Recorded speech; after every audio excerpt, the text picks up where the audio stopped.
اسلامی عمل کرتے ہیں، ان کا رزق کھانے کا حلال کا جو معیار ہے، ان کی گفتگو کے اندر جو وارفتگی اور ذوق ہے، ان کا مصلح کے ساتھ جو رشتہ ہے، ان کا لوگوں کی خیر خواہی کا جو جذبہ ہے، اگر وہ والا اسلام ہے نا، تو پھر حضرت باعزی سے کہو مجھے دعوت دے، میں آج بھی کلمہ پڑھنے کو تیار ہوں۔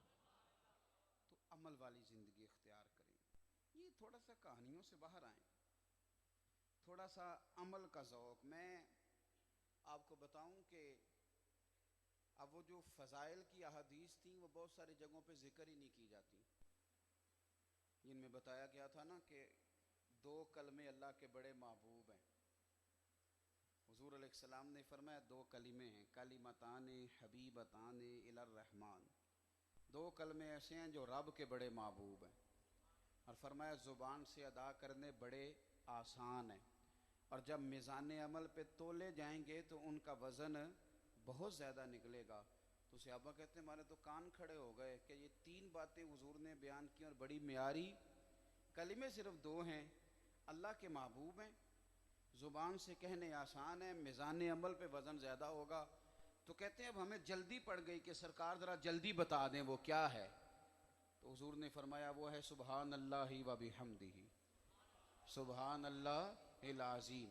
آپ یقین کریں یہ فضائل کی حدیثیں، یہ تو کہتے ہیں شاید مولوی صاحب کو آتا کچھ نہیں اس لیے یہ بات بیان کر رہے ہیں۔ اگر وہ کبھی یہ فضیلت سنانی شروع کر دینا کہ 3 دفعہ سورۃ اخلاص پڑھو تو پورا قرآن پڑھنے کا ثواب، تو ہمارے ہاں یہ سمجھا جاتا یہ چھوٹا مولوی ہے، اس لیے کہ بڑا ہوتا تو نقطے بیان کرتا، بڑے بڑے نقطے بیان کرتا۔ یہ تو بتا رہا ہے کہ سورۃ فاتحہ پڑھیں تو اس میں شفا ہے، یہ تو بتا رہا ہے کہ سورۃ بقرہ پڑھیں تو گھر میں شیطان اور جن، یہ تو چھوٹی باتیں شاید، معاذ اللہ استغفر اللہ، نقل کفر نہ باشد۔ کیوں؟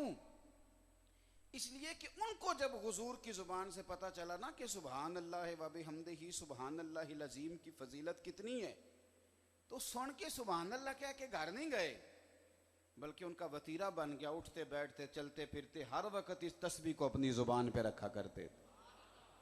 ہم لوگ تو، اور یہ 20 احادیث ہیں جن میں سرکار نے ہمارے لیے، دیکھو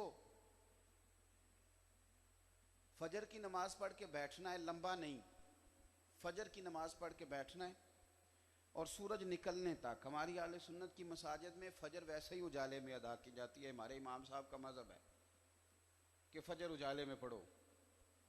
تو میرا خیال ہے کہ نماز کے ٹھیک 25-30 منٹ کے بعد سورج نکل آتا ہے، اتنا لمبا ٹائم۔ اور جو لوگ ذرا احتیاط سے قرآن شریف کا سپارہ پڑھتے ہیں تو پورا سپارہ پڑھے نا ذرا محتاط ہو کے، تو 20 سے 25 منٹ ایک سپارہ بھی لے لیتا ہے، جو ذرا محتاط، جلد بازی نہ کریں۔ چلیں حافظ جو بڑی تیز پڑھتے ہیں وہ چلیں 15-18 منٹ لگا لیتے ہوں گے۔ تو آپ اس کی فضیلت کو ذرا محسوس کریں، اس کی فضیلت کو۔ مجھے ایک صاحب ملے تھوڑے دن پہلے، تو وہ بڑے درد کے ساتھ انہوں نے کہا مولانا کلیجہ ہی نہ پھٹ جائے کہیں میرا۔ میں نے کہا وہ کیا ہوا؟ کہنے لگے عمرہ بند ہو گیا ہے اور عمرے کی اجازت نہیں مل رہی، تو میں بڑا پریشان ہوں کہ اتنے بڑے ثواب سے محروم ہوں۔ تو میں نے کہا کہ میں آپ کو حج کا ثواب نہ بتاؤں؟ دیکھیں نا آپ بھی سست سن رہے ہیں اس مضمون کو، یہی تو میں شکوہ کر رہا ہوں، اس پر غور کریں۔ نبی پاک صلی اللہ علیہ وسلم نے فرمایا جو فجر کی نماز کے بعد بیٹھے، سورج نکلنے پر 2 رکعتیں نماز ادا کر لے، رب 2 حج اور 2 عمرے کا ثواب عطا فرمائے گا۔ اللہ کرے میں آپ کو بات سمجھا سکوں۔ یہ حج اور عمرے کے لفظ بھی مدینے والے محبوب کی زبان سے نکلے ہیں، یہ حضور نے بیان کیا۔ پھر سمجھ میرے بھائی، کس نے بیان کیا؟ نبی پاک صلی اللہ، حضور نے فرمایا نا حج اور عمرہ۔ اگر اندر یقین کامل ہو تو پھر میرا خیال ہے کہ جتنے شوق سے لوگ ہار ڈلوا کے عمرہ کرنے جاتے ہیں، اسی شوق سے بیٹھ کر اشراق چاشت بھی پڑھیں گے، اگر یہ ذوق نصیب ہو۔ لیکن چونکہ اس پہ فوٹو چڑھے گی، اس پہ یہ ہے جہاز کا سٹیٹس لگے گا، اس پر یہ ہے کہ ٹکٹ خرید کر لوگ پہلے دے دیں گے کہ فلاں میری فلائٹ ہے، اور کمرے میں جاتے وقت بھی ایک فوٹو کھینچیں گے۔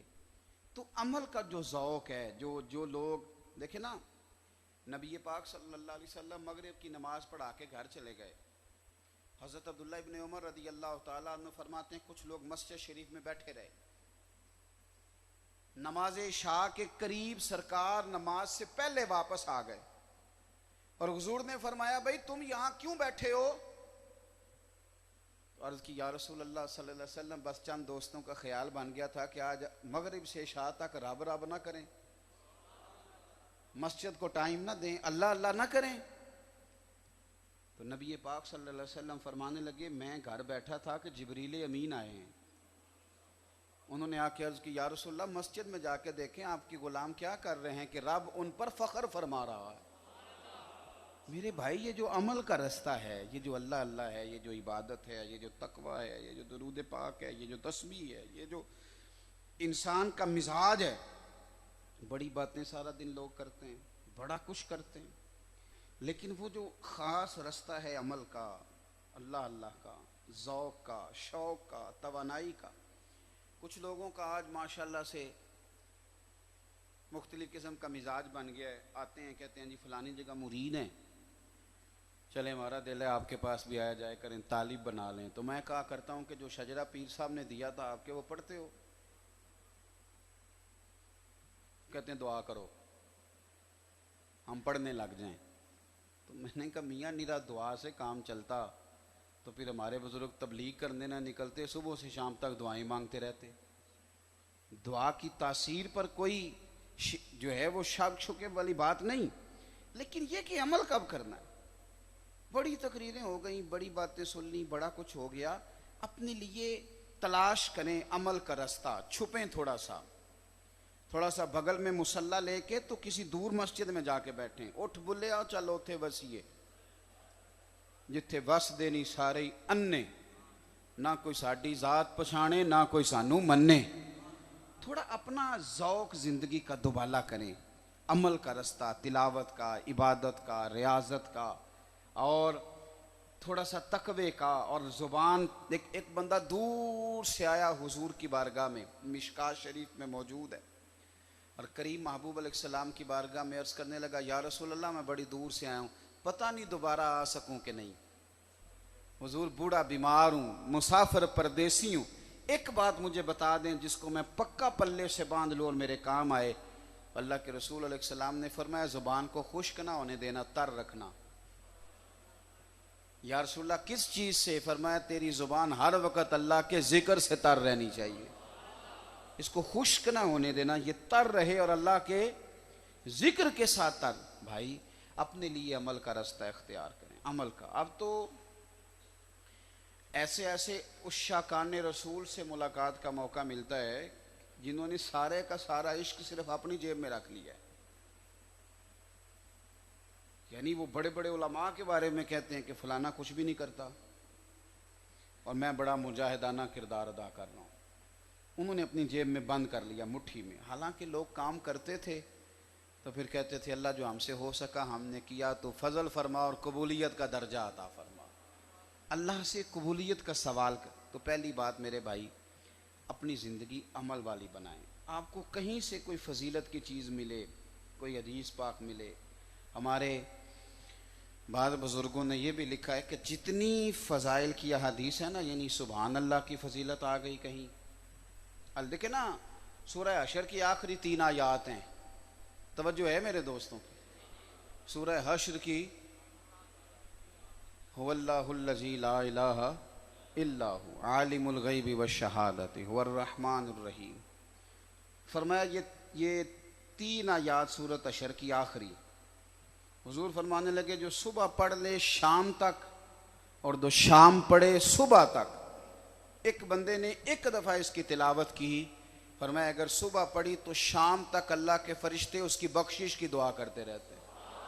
اور کتنے فرشتے؟ 70,000 فرشتے۔ آپ مجھے بتلائیں کہ فرشتے جس کے لیے دعا کریں گے اللہ اس پر کتنی رحمتوں کا نزول فرمائے گا۔ صبح پڑھے تو شام تک اور شام پڑھے تو یہ عمل کا رستہ ہے، اس کو اختیار